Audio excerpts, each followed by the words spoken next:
deputy ministers, colleagues. It's really an honor for me to be here and co-chair with you, Minister Mutaki, the fourth high-level coordination forum. We met in this very room in May, looking at our collaboration moving forward. As you said, Minister, this is the fourth high-level coordination forum, the first established in May of 2023, and it has been a really important platform for us to enhance our strategic coordination, look at prioritizing together and aligning our work that maximizes, as you said, the impact for the people of Afghanistan. It also, I must say, Minister, and thank you for your co-chairmanship here, has been a forum where we speak honestly amongst friends and in a collaborative, constructive manner. Today, Minister, as you said, based on our mutual agreement at the last high-level coordination forum in May, we together identified 9 key priority areas.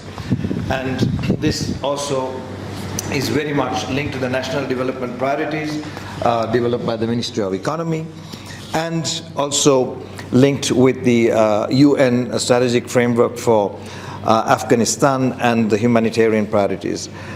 And today we will review and hear from our colleagues, our sister agencies, our partners with our line ministries, how we have moved on these 9 areas, to look at what progress we have made, what are the challenges, and how do we move forward in 2025, as you said, Minister Mutaki.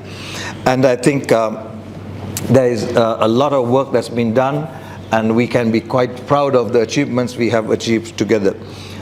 Minister, as you rightly said, today we live in a very complex world globally, and we have multiple crises. There's a tragedy in Gaza, in Sudan, in many parts of the world, competing humanitarian crises and development challenges, financial outlook in many member states, whether they are host countries, developing countries, or developed countries, remain quite challenging. At the same time, Afghanistan also has moved progressively in the right direction, as you said, from a situation of post-conflict into a safe and peaceful space for this country after many, many decades. And I think this should be acknowledged. We still also are in a situation in Afghanistan where we have still critical development and humanitarian needs. It is still the second largest country in need of humanitarian assistance after Sudan, with about 22.9 million individuals needing various forms of assistance. Let us reflect a bit, Minister, as you also said, on the achievements that we have made together since 2021, but particularly also last year. I have had the opportunity, and I'm very grateful for the government for enabling access all over the country to every place in a very peaceful manner. And access, I must say, as you rightly said, the security on the country has made it very possible for our partners and us to reach communities, particularly far-flung communities and underserved communities. I myself have been to 14 provinces in the last year, met with the governors, sat with the authorities, spoken to people, farmers, business people, men, women, and children, seeing the impact of our work, seeing the challenges, and trying to see how best we can improve our work. Let me just perhaps highlight a few of the achievements we have managed to accomplish together. The UN, with the support of the international community, in 2024 mobilized, resourced, and implemented programs worth $2.9 billion and has reached 17.9 million people in one form of assistance or the other. And when we look at the last 3 years, about $9.8 billion have been resourced and supported and spent for the people of Afghanistan. And I think the space, the security and the access has enabled us really to go to places, reach communities that couldn't be reached, also together with your support and the government's facilitation for many, many years. A very important point, Minister Mutaki, that you raised in May, and also our colleagues, was being very joined up and aligned with the government and the work and the priorities. And the 9 areas we have identified, I think, are really important. And I'm happy to say, when we look at the resources that have been spent over the last 3 years, while in the beginning in 2022, it was a lot of resources going into humanitarian assistance because the humanitarian needs were there. But in 2023, and particularly in 2024, we are spending more resources on sustainable, impactful resilience and basic human needs, and less slowly on humanitarian assistance. This is what you also were keen on, the government has been keen on, and we agreed, and I'm very happy to tell you that that is the direction we are going, transitioning very slowly but steadily from humanitarian assistance to basic human needs. For example, in 2024, 1.3 billion was spent on humanitarian assistance, but 1.5 billion on basic human needs. And the last year, from 2024 onwards, we'll be steadily moving in that direction. What does it mean when we say basic human needs? It is very much looking at sustainable, long-term, impactful programs for the communities.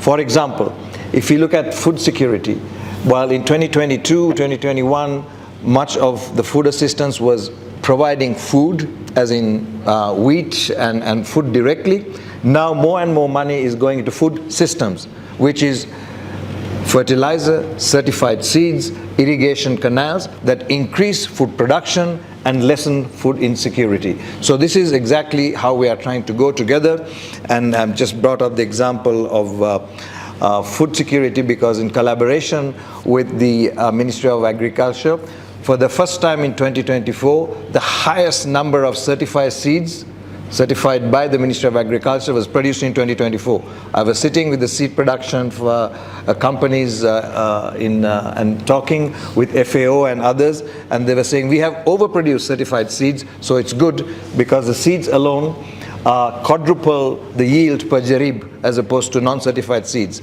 Many canals and many kilometers of carriages have been made to support irrigation, and as you said, that's the transition we are going forward, and I'm very happy to report on that. Also, as you said, Minister, we have also seen the economy stabilizing with about 2.7% growth in the country after many years of fluctuation, and this is also something to be recognized and congratulated, and this is also something we collectively say to the international community as well. You have to look at the glass half full, not the glass half empty all the time, and these are important data points. The contributions of the international financial institutions, the World Bank, ADB, to basic human needs is increasing. We have had, together with your leadership, and the DAB, Ministry of Finance, we've had the microfinance conferences looking at how we can really have a meaningful platform for microfinance to rural and Afghan communities, to small businesses. We were happy to support with the government of Azerbaijan the presence of the government in the COP29, and DG NEPA and colleagues went to the COP, and as you said, this is a very important portfolio because Afghanistan remains one of the top 10 countries impacted by climate change globally, while it has contributed nothing to global warming and greenhouse gases globally. And here I think access to climate finance, as you said, remains very important. Disaster response together with the government has also been quite impactful, from the earthquake in Herat. I myself was up in Baglan with the floods in May, seeing how we were reaching people together with the authorities and partners and reaching the affected populations in disaster response as well. Very importantly, you mentioned, Minister, the displacement solutions for IDPs and returnees. Alhamdulillah, we didn't have in 2024 any major pushback like we saw in 2023, where 500,000 Afghans came under very challenging circumstances in the last 2 months of 2023. We, together with the Ministry of Refugees and Repatriation in close coordination, have supported the reintegration of many of these Afghans. back into their communities. Yes, there are still challenges and we have to work together, but this is also an area, I think, of achievement and progress. Also, a minister, together with the foreign ministry's active support and engagement, we've also moved, having the first meeting in the Doha process in July, where the international community, the government and the UN, we sat together looking at a potential political pathway. We have established 2 working groups on counter-narcotics and private sector. Together with Dr. Arman, I chaired the first technical meeting also of the private sector working group, which is a very important platform. And also, as you said, the counter-narcotics, looking and supporting the government's efforts in the counter-narcotics, alternate crops for affected farmers, and addiction support for people coming out of addiction. And these are just a few achievements, and colleagues will talk much more in depth about what they have achieved in 2024.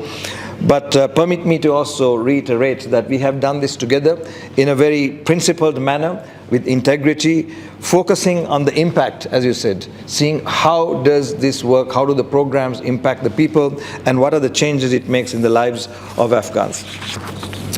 Another important point, Minister and dear colleagues, is also recognizing the partnership we have had.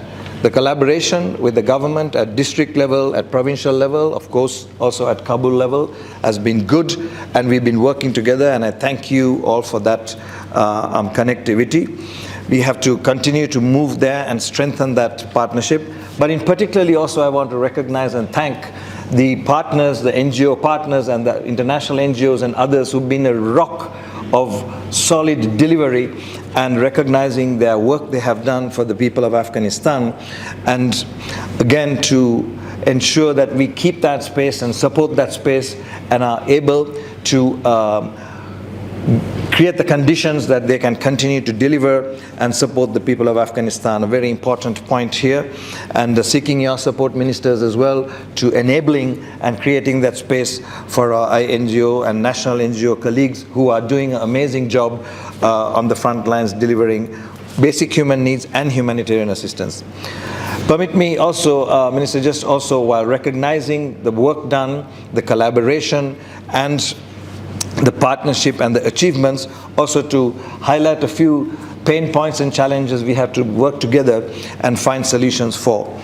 I want to first and foremost also acknowledge and thank the leadership of the Ministry of Foreign Affairs and the Economic Commission led by the Honorable Deputy Prime Minister Baradar, but also the Ministry of Economy, who has played a very important role in enabling the connectivity and facilitating partners and others in the processes of administrative registration, etc.